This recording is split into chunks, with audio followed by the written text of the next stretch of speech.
Here is some grade 9 analysis of the Ghost of Christmas Past I've used with tens of thousands of students to help them easily get the top grade in A Christmas Carol. A grade 9 keyword to use about the Ghost of Christmas Past is revelation. Now, revelation just means revealing something that has been previously unknown. So we can actually see that the Ghost of Christmas Past serves as a revelation for Scrooge. So revealing something unknown, because the ghost unearths buried memories and hidden truths. So unearthed, it brings it to the surface. This therefore compels Scrooge to reflect on his past and reflect on these repressed emotions. Repressed, it means he's kind of pushed it down. He didn't want to acknowledge it. Now, here is some grade 9 analysis for a key quote for the Ghost of Christmas Past. Would you so soon put out with worldly hands the light I give? So the first technique that we're going to look at is this symbolism of light.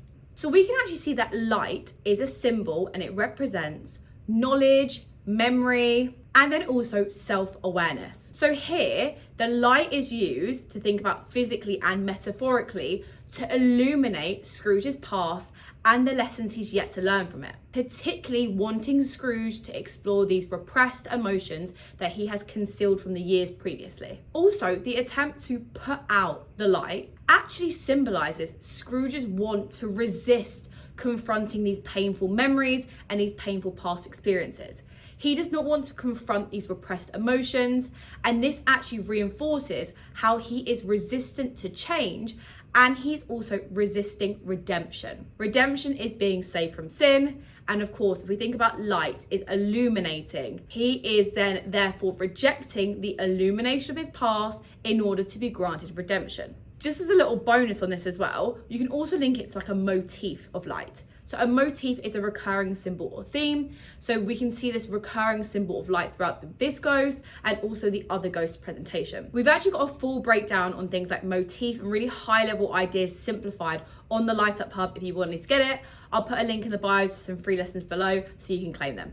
And also in this quote, we can link the ghost to being the personification of memory. Now, personification is if a person was to physically represent something, so we can see that the ghost is a physical representation of memory. So by speaking to Scrooge, the ghost actually personifies memory and embodies the experiences and the emotions that Scrooge has been neglecting. This really helps propel Scrooge's change. Although he doesn't change with the Ghost of Christmas Past, we see in the Ghost of Christmas Present, he's more receptive to the message because the Ghost of Christmas Past is slowly breaking down these walls and this kind of very cold exterior we see from Scrooge, which of course is very clearly depicted in Stave 1. So here are 3 other key quotes to show the Ghost of Christmas Past impact on Scrooge's transformation. The school is not quite deserted. A solitary child neglected by his friends is still left there. So this, of course, linking to the repressed memories of Scrooge and his childhood. Remember, repressed, he puts it down, he doesn't want to face it. And we also get that similar repetition of solitary. And think about what we hear solitary.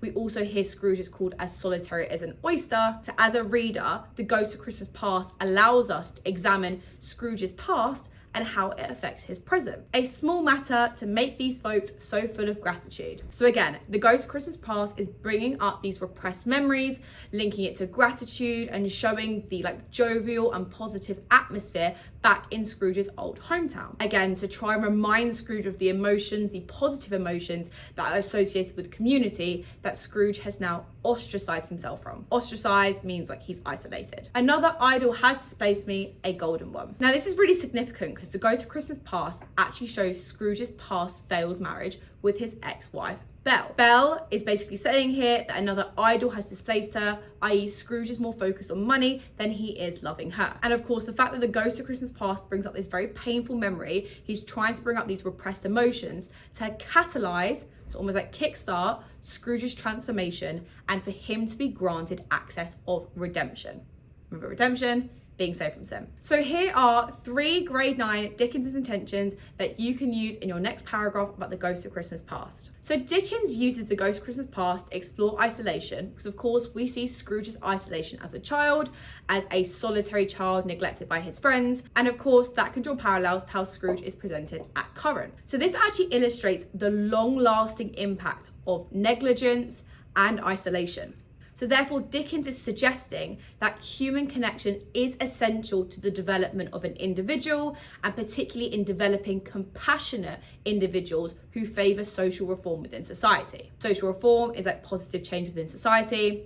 And of course, we see in stave 1 and stave 2, Scrooge is anti-social reform because he just isolates himself from society, which we can see as a consequence of his isolated childhood. The second intentions is that the ghost serves as a function to encourage reflection. So through the ghost prompting Scrooge to have this self-reflection and reflect on these repressed desires, Dickens too is prompting his readership to have a little bit of self-reflection. He is illustrating that confronting one's past is a necessary step to moving forward. And just like the ghost is making Scrooge reflect on his past and his past experiences and how it's contributed to his present, Dickens wants actually his reader to contribute and reflect on their contribution to social ills or social reform. Of course, this is a social commentary, so Dickens is actually utilising the novella is just a short story, to try and comment on society and try and encourage his readership to actually be favouring and participating in social reform. So that kind of reflection with Scrooge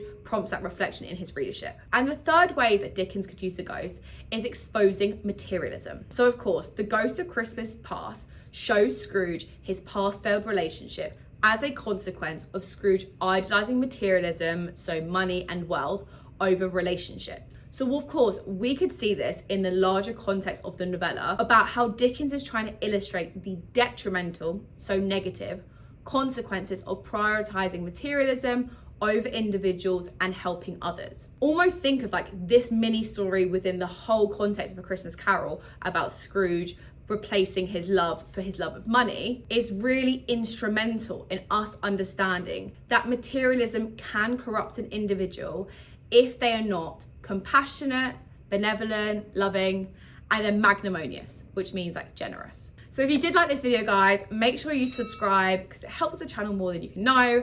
And what I'm gonna do is I'm gonna link a video just here to help you further with your A Christmas Carol revision.